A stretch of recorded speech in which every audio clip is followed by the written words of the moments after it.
you're a PECO customer, no doubt you've probably been bombarded by ads from electricity suppliers urging you to make the switch. But before you do anything, it's important to know exactly what the PA Power Switch is all about. NBC 10 consumer reporter Tracy Davidson is here now with an expert to walk you through everything. Trace? We will make it very easy so you can understand it. We're actually having a huge event to help you out tomorrow. We'll give you the details on that in a second. But first, Kathy Engel is from PECO. She's here to explain it all. So explain the concept of the PA Power Switch. We now get a choice. You do. With deregulation, customers get a choice of who they can purchase their electricity from. And customers should know most of all that PECO is still their energy delivery company. No matter whom they purchase that power from, we will deliver to customers. We will bill customers. We'll be there to respond to any problems. They'll call us if they have any service interruptions. All of that stays the same. The difference is they're shopping with a competitive supplier, and they may be able to save some money. I've tried to explain it to people is that your PECO bill is two parts. It's one, the actual energy, and the other part is the delivery. PECO's still going to do the delivery no matter what. It's the energy that you're shopping for. That's exactly right. And if a customer chooses not to shop, PECO will still purchase electricity on their behalf. But again, there's a lot of offers out there right now. The PUC has done wonderful things to help us educate our customers. And there's so many great offers in ways that customers could potentially save money. So I know they can go on PAPowerswitch.com. They take their PECO bill so they know exactly what their usage is, and they can plug it in and they can see the comparison rates.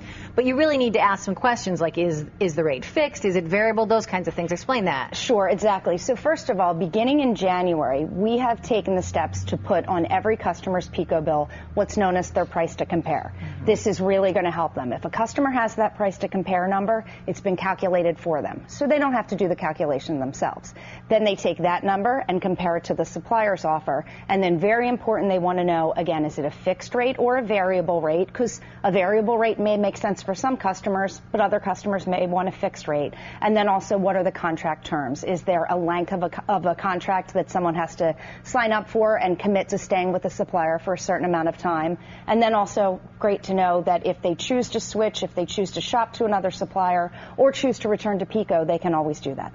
Now, this is one question that I continue to get, and I know the answer, but explain it so that people can understand it. Why is PECO not concerned about the people? Because 10% of PECO customers have already made the switch. Why is PECO not concerned about the people who are switching? So we'll go back to your bill. If you think of your bill in two parts, right. The electricity that you purchase. If PECO's purchasing that electricity for you, that's a pass-through. We purchase the electricity, we pass that cost on directly to customers. It doesn't contain a markup. That's not where PECO makes its profit. PECO is an energy delivery company. They make it on the other end. That's exactly right. Perfect. And that's what will allow us to continue to be there with our poles and wires and our crews to respond to problems. So customers should shop and find an offer, and if they save money, that's all the better. Excellent. And I know you're going to be with us tomorrow, so come out to our NBC 10 at issue.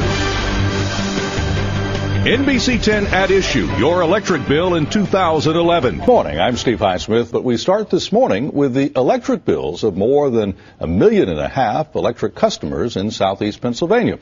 And with me is Wayne Gardner, a commissioner at the Pennsylvania Public Utility Commission, the body which regulates the utility industry in Pennsylvania. Commissioner, thanks for being here. Appreciate it. Thank you very much, Steve. May I call you Wayne? Please. Good, thank you. Please. We are at an interesting time. About 15 years ago or so, the Pennsylvania legislature decided it would be good for Pennsylvanians to have competition in a portion of the power that gets into their home in order to hold down as best as possible the cost. And this has been phased in over that time, and now this phase-in has come to the last part of the state to do it, southeast Pennsylvania and PECO customers. About 1.6 million will be affected by this in one way or another. So as you see this, is this area ready? I actually believe that we're very ready. The fact that 40% of the state has already transitioned from under rate caps allowed us to get some momentum to understand the dynamics of the market and how consumers in particular are impacted when the rate caps will come off.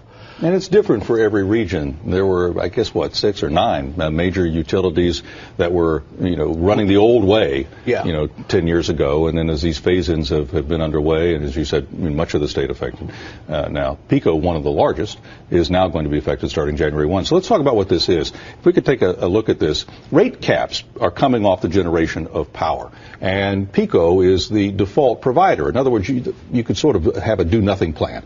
you don't do anything, PECO is still going to be the supplier of your energy, of your generation. You can choose a different provider or supplier, though, if you think it'll be better for you economically. PECO will remain the distributor. So, Wayne, when we look at how power gets into your home, you've got generation, you've got transmission, getting it from the generation point, the coal-fired plant or the nuclear plant, to where it's distributed, and then the distribution point, which is getting it actually into your home or your business. And PECO will remain that last point, that distributor, right, for everybody?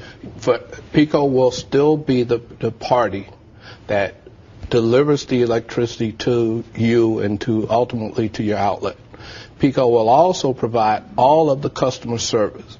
So if there's an outage or interruption of power, or if you have a real concern about your bill, you will continue to be able to call PECO, and PECO will continue to provide the exemplary service that we've all gotten used to. I am also a PECO Energy customer.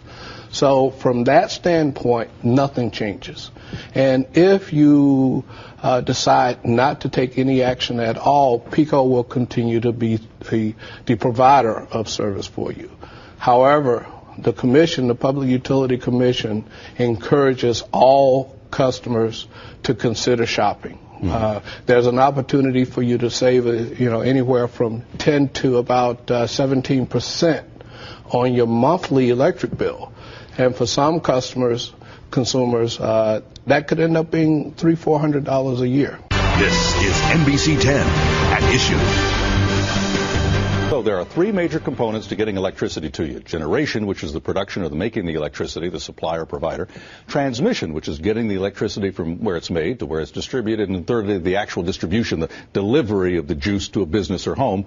Starting January 1st, the rate caps, which have held down the price of power generation for more than a decade, are ending for PECO customers. So what happens if you're a PECO customer? What are your options? How will it all work?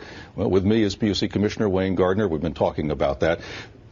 If you switch to another supplier or provider, and you're still going to, of course, have PECO coming to your home, but someone else is actually getting the electricity for you, you're still probably going to have one bill, right?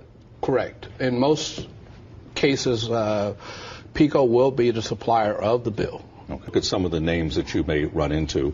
These are the suppliers out there. Of course, there's PECO. That will be the default service, and of course, it will still be the distributor. But we're just talking about the supplier, provider, or generator here. In alphabetical order, some names: Blue Star Energy Solutions, Champion Energy, Commerce Energy, Dominion Energy Solutions, and there are others such as Energy Plus Holdings, Gateway, North American, Palmco, Respond Power, and others include Spark Energy, Stream, Verde Energy. You've got some that are more green-oriented. PPL has one. Energy Plus is Community Energy, for example. So a lot of names out there, and probably others that weren't in that list. Of the 1.6 million PECO customers, how many do you think in the first year or say will have?